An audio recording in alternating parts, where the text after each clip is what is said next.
26 წლის გურამ ხაჩიძე, ჟანგონით სავსე ბიჭი ახლა უგონო მდგომარეობაშია და კლინიკებიც კი არ იღებენ. წმინდა ბარბარეს დღესასწაულის საბედისწერო აღმოჩნდა გურამისთვის. მცირე ალკოჰოლური თრობის ქვეშ მყოფმა ბიჭმა თავის ოთახში დაიძინა. ძილის დროს გული აერია, რამაც სასუნთქი გზები გადაუკეტა. ჟანგბადი ტვინს აღარ მიეწოდებოდა და კომაში ჩავარდა.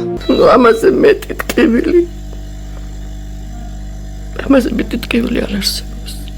როდესაც უყურებ ყოველ დღეში შვილს როგორ იყო ქმედო.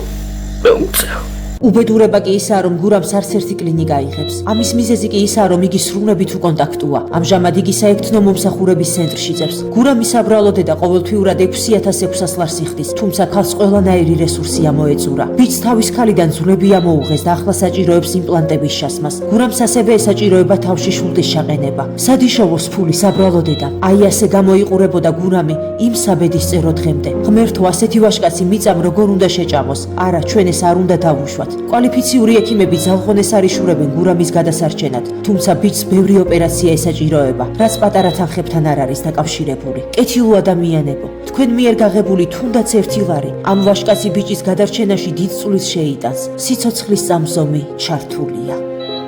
გადარიცხეთ ნებისმიერი თანხა ჩერნოვეცკის ფონდის ოფიციალური საიტის მეშვეობით.